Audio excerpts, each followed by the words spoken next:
अस्सलाम वालेकुम friends, tax talks के साथ आपका होस्ट हाजिर है। जी तो return filing season FR Pakistan में स्टार्ट हो चुका है।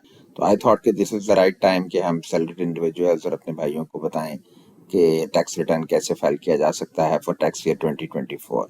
जी तो जल्दी से स्टार्ट करते हैं। जी तो सबसे पहले आपने इस लिंक पे irs.fpr.gov.pk को क्लिक करके इस विंडो को ओपन कर लेना है। आफ्टरवर्ड्स आपने यहाँ पे अपना यूज़र नेम और पासवर्ड, यूज़र नेम आपका CNIC नंबर है और पासवर्ड एंटर करना है। ये एंटर करने के बाद जब आप लॉगिन होंगे तो आपके सामने ये विंडो ओपन हो जाएगी। इस विंडो के अंदर वैसे नॉर्मली सैलरी रिटर्न फाइल करने के लिए लोग इस आइकॉन पे क्लिक करते हैं, बट मैं पर्सनली लोगों को ये रिकमेंड करता हूँ कि इंडिविजुअल AOP और कंपनी के लिए जो रिटर्न फॉर्म होता है that is complete in all aspects. क्योंकि पाकिस्तान के अंदर सैलरीड इंडिविजुअल भी कोई साइड इनकम होती है तो नॉर्मल रिटर्न का फॉर्म जो है वो सबमिट करना चाहिए। वो हर एक की नीड्स को केटर फॉर करता है। इसको क्लिक करेंगे, टैक्स ईयर 2024 क्लिक कीजिए और ये आपके पास कंप्लीट फॉर्म ओपन हो जाएगा नॉर्मल रिटर्न का for individual AOP and company. जी तो ये देख रहे हैं आप, यहाँ पे सैलरी की ऑप्शन मौजूद है। सैलरी की ऑप्शन मौजूद होने के बाद आपने यहाँ पे सबसे पहले ये करना है कि आपका जो पिछले सालों का टैक्स रिटर्न फाइल हुआ हुआ है उसका प्रीवियस ईयर्स का डाटा आपने इंपोर्ट कर लेना है। प्रीवियस ईयर्स का डाटा आने का फ़ायदा ये होता है कि आप तमाम एंट्रीज को अल्टर कर सकते हैं जो पुराने सालों में भी डिक्लेयर है। तो सबसे पहले आप यहाँ पे अपनी टोटल इनकम एंटर करेंगे। टोटल इनकम आपकी 90,62,275 है। उसके बाद आप अपनी एग्जेम्प्ट इनकम या subject to final tax income जो पोर्शन इसमें से बनता है वो सिलेक्ट करेंगे। इस केस में क्योंकि टैक्स पेयर की major source of income pension से है और फॉरेन इनकम है तो इनका लार्ज शेयर ऑफ इनकम जो है वो एग्जेम्प्ट यानी सेकंड कॉलम के अंदर आएगा। वो है 74,25,631। जब आप इसको क्लिक करेंगे तो वो आपको सिस्टम कैलकुलेट करके बता देगा कि आपकी इतनी इनकम इस टोटल में से नॉर्मल रेजिम में फॉल कर रही है, बाकी आपने एग्जाम डिक्लेयर कर दी है। ये करने के बाद इन्होंने लास्ट ईयर में अपनी कोई प्रॉपर्टीज डिक्लेयर की हुई थी। इन्होंने जिसको इस साल में बकौल टैक्स पेयर के इनकी प्रॉपर्टी इनकम नहीं है, तो हम सिर्फ इस रेंट रिसीव्ड का फिगर जो लास्ट ईयर में था इसको ज़ीरो कर देंगे। इसको ज़ीरो करने के बाद आपने कैलकुलेट का बटन प्रेस करना है और आप ये देखेंगे कि ये प्रॉपर्टी इनकम वाला तमाम का तमाम पेज ब्लैंक हो जाएगा। इसके बाद आप चले जाइए टैक्स चार्जेबल और पेमेंट्स के अंदर, यहाँ पे आपने क्लिक करना है। टैक्स चार्जेबल और पेमेंट्स के अंदर आपने एडजस्टेबल टैक्स के आइकॉन पे क्लिक करना है। एडजस्टेबल टैक्स के देखिए कि लास्ट ईयर के अंदर 1,51,000 कुछ हुआ डिक्लेयर हुआ है। अभी आप जो इस साल सैलरी पे टैक्स कटा है, इस साल जो सैलरी पे टैक्स कटा है वो यहाँ पे डिक्लेयर कर दें। वो यहाँ पे डिक्लेयर करने के बाद आपने प्रॉफिट ऑन डेट इस दफ़ा इनका कोई नहीं है। अच्छा, इसमें ये याद रखिएगा कि टेलीफोन कार्ड पे आपका टैक्स कटता है वो एडजस्टेबल टैक्स में डिक्लेयर होगा। आपका जो इंटरनेट कनेक्शन पे टैक्स कटता है वो एडजस्टेबल टैक्स के अंदर डिक्लेयर होता है। इस साल का इंटरनेट टैक्स का डिडक्शन जो है वो आप डिक्लेयर कर देंगे 3,320। अच्छा, यहाँ पे मैं आपको एक चीज़ क्लियर करता जाऊँ कि बहुत से टैक्स पेयर ये क्वेश्चंस करते हैं कि उन्हें आइडिया नहीं होता कि उनके कितना टैक्स डिडक्शन हुई है पूरे साल के अंदर, क्योंकि लोगों के पास नॉर्मली रिसीट्स नहीं होती, सर्टिफिकेट्स नहीं होते। पीआर के सिस्टम के अंदर MIS के पोर्टल से आप ये इन्फॉर्मेशन निकाल सकते हैं कि एक साल के अंदर आपका टैक्स कितना कटा है और किस किस हेड के अंदर कटा है। तो इस सिलसिले में मेरी एक सेपरेट वीडियो है जिसका लिंक मैं डिस्क्रिप्शन में प्रोवाइड कर दूंगा। आप उस लिंक को यूज़ करते हुए, उस वीडियो को देखते हुए अपनी अपनी सालाना डिडक्शन मालूम कर सकते हैं।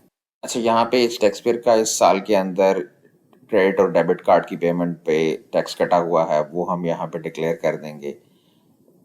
ये सेकंड लास्ट रो के अंदर 236Y 5,501। अब ये तमाम चीज़ें करने के बाद आप कैलकुलेट का बटन प्रेस कीजिए और आप ये देखिएगा कि ये तकरीबन 44,529 की एडजस्टेबल टैक्स की रिडक्शन है। अब हम कंप्यूटेशंस में चले जाएंगे। यहाँ पे हमारे पास सैलरी आ गई। सैलरी आने के बाद इस सैलरी का जो नॉर्मल इनकम थी उस पर टोटल टैक्स बन रहा था 42,840 as per the system calculation, और हमारा टैक्स ऑलरेडी डिडक्ट हुआ है 44,529। इसका मतलब ये है कि हमारा कोई 2,000 के करीब का रिफंड बनेगा। वो आप नीचे देख सकते हैं, सॉरी 1,689 के करीब का रिफंड बनेगा वो आप देख रहे हैं कि सिस्टम ने ऑटोमेटिकली यहाँ पे कैलकुलेट करके बता दिया।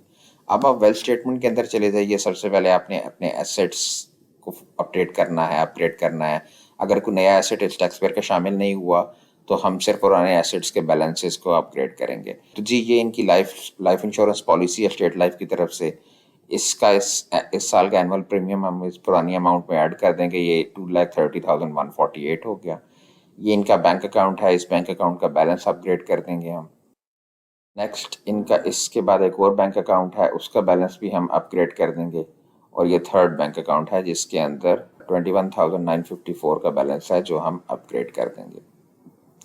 ये हमने तमाम एंट्रीज अपग्रेड कर दी। इन एंट्रीज को अपग्रेड करने के बाद कैलकुलेट का बटन प्रेस करेंगे। बाकी एंट्रीज इनकी इसी तरह रहने देनी है। अच्छा इनके क्योंकि इस टैक्स पेयर के बकौल इनकी जो बाहर पाकिस्तान के बाहर से पेंशन आ रही है वो एसेट्स हेल्ड आउटसाइड पाकिस्तान की फॉर्म में रखी हुई है, तो उसमें इनके पास कुछ सेविंग वहाँ पे बाहर पड़ी हुई है मुल्क से। तो उसको डिक्लेयर करने के लिए यहाँ पे एक रूल याद रखिएगा कि अगर आपके assets held outside Pakistan 10,000 US dollar से ज़्यादा होंगे तो फिर आपने एक सेपरेट फॉर्म डिक्लेयर करना होता है। अगर 10,000 यूएस डॉलर से कम है तो फिर आप इसको यहाँ पे डिक्लेयर करेंगे एसेट्स हेल्ड आउटसाइड पाकिस्तान। जी तो इनका बैंक अकाउंट बैलेंस और कुछ कैश मुल्क से बाहर है वो हम डिक्लेयर कर देते हैं। Balance in account and cash at home in Dubai. जी तो इस एंट्री से आपको भी क्लियर हो जाएगा और टैक्स ऑफिसर को भी क्लियर हो जाएगा कि इनका मुल्क से बाहर कोई कैश या अमाउंट एट बैंक पड़ी हुई है। तो जी ये जब आप एंट्री डालेंगे तो उसके बाद यहाँ पे इस तरह से ये रो इनेबल हो जाएगी। तो यहाँ पे हम एंटर कर देते हैं 1.5 मिलियन पाकिस्तानी रुपीज़। ये याद रखिएगा यहाँ पे पाकिस्तानी रुपीज़ के अंदर आपने अमाउंट एंटर करनी है। उसके बाद दोबारा कैलकुलेट प्रेस करेंगे आप। कैलकुलेट प्रेस करने के बाद इनकी अमाउंट ऑफ एसेट्स अपडेट होगी। ये देखिएगा कि टोटल एसेट्स इनके जो हैं 15 लाख के बाद 56 लाख पे पहुंच गए हैं। जी तो लाइबिलिटीज के कॉलम में लास्ट ईयर एक लाइबिलिटी डिक्लेयर हुई थी 6,65,180 की। इसमें से मंथली रिडक्शन होती रही है क्योंकि ये गवर्नमेंट का लोन था कोई, और इसकी मंथली रिडक्शन होने के बाद अब इस 30 जून 2024 को रिमेनिंग पेएबल 5,01,368 थी। जी आपने ये एंटर कर दी। इसके बाद आप कैलकुलेट प्रेस कर दीजिए। तो ये आपका पर्सनल एसेट्स एंड लाइबिलिटीज़ का फॉर्म कंप्लीट हो गया। अब हम चले जाते हैं रिकन्सिलेशन ऑफ नेट एसेट्स के ऊपर। रिकन्सिलेशन ऑफ नेट एसेट्स के अंदर आपने सबसे पहले जो इस साल के इनफ्लोज हैं यानी आमदन के ज़राए हैं वो डिक्लेयर करने हैं जो आप ऑलरेडी ऊपर डिक्लेयर कर चुके हैं। इस साल इस टैक्स पेयर के सिर्फ सैलरी सोर्स ऑफ इनकम थी। इनकी सैलरी के अंदर फर्दर दो डिविजन्स हैं, एक पोर्शन एग्जेम्प्ट इनकम के अंदर है और एक पोर्शन नॉर्मल इनकम के अंदर है। तो हम एग्जेम्प्ट इनकम वाला पोर्शन सेलेक्ट करके रिकन्सिलेशन में ये सेकंड रो के अंदर इनफ्लोज के बाद जो सेकंड रो है उसमें एंटर कर देंगे। उसके बाद हम नॉर्मल इनकम वाला जो पोर्शन है वो सिलेक्ट करेंगे 14,22,723। इसको कॉपी करेंगे। इस फिगर को कॉपी करने के बाद आप रिकन्सिलेशन के अंदर जो इनफ्लोज के बाद फर्स्ट रो है उसमें एंटर कर दीजिए। जी तो ये आपके इनफ्लोज इस साल के एंटर हो गए वेल्थ रिकन्सिलेशन स्टेटमेंट के अंदर। कैलकुलेट प्रेस कीजिए। ये आपके पास इनफ्लोज इस साल के हैं 88,48,354। अच्छा एक बात याद रखिएगा कि वेल्थ रिकन्सिलेशन स्टेटमेंट का एक फॉर्मूला होता है कि आपके जो नेट एसेट्स करंट ईयर है और नेट एसेट्स प्रीवियस ईयर है इनका डिफरेंस इक्वल होना चाहिए, the difference between inflows and outflows. अगर ये डिफरेंस इक्वल होगा तब आपकी अनरिकनसाइल्ड अमाउंट ज़ीरो आएगी। ठीक है, तो इस अनरिकनसाइल्ड अमाउंट को ज़ीरो करने के लिए आपने इनफ्लोज डाल दिए। अभी हमने पर्सनल एक्सपेंसेस की एंट्री नहीं की तो इस वजह से ये अमाउंट -71 लाख के करीब आ रही है। अब हम पर्सनल एक्सपेंसेस की एंट्री करते हैं क्योंकि इस टैक्स पेयर के एसेट्स आउटसाइड द कंट्री भी हैं तो इनके एनुअल एक्सपेंसेस हम एग्जैक्टली इतनी ही अमाउंट में एंटर कर देंगे। आप इस अमाउंट को एंटर करने के बाद कैलकुलेट प्रेस कीजिए। कैलकुलेट प्रेस करने के बाद अब आप दोबारा से रिकन्सिलेशन ऑफ नेट एसेट्स के अंदर जाएंगे तो आप ये देखिए कि इनकी अनरिकनसाइल्ड अमाउंट ज़ीरो हो गई है। अनरिकनसाइल्ड अमाउंट ज़ीरो होने के बाद आपने इस डिक्लेरेशन को सेव करना है। उसके बाद आपने इसको सबमिट कर देना है। आप सबमिट का बटन प्रेस कीजिए, साथ ही है उसके तो आपसे एक डिक्लेरेशन मांग लेगा जिसमें ये आपसे 4 डिजिट पिन मांगेगा। ये पिन आप अपने प्रोफाइल के अंदर से रीसेट भी कर सकते हैं। इस पिन को रीसेट करने के बाद, पिन एंटर करने के बाद आपने सबमिट प्रेस करना है। जब आप सबमिट प्रेस करेंगे तो आपकी ये डिक्लेरेशन कंप्लीटेड टास्क के अंदर सबमिट होके आ जाएगी। जी, तो आपका रिटर्न फाइल हो गया। आप लोगों का कोई भी क्वेश्चन हो, किसी किस्म के भी कमेंट्स हो, वीडियो लाइक कीजिए, चैनल को सब्सक्राइब कीजिए। मैं आपके क्वेश्चंस के आंसर कमेंट सेक्शन में करूँगा।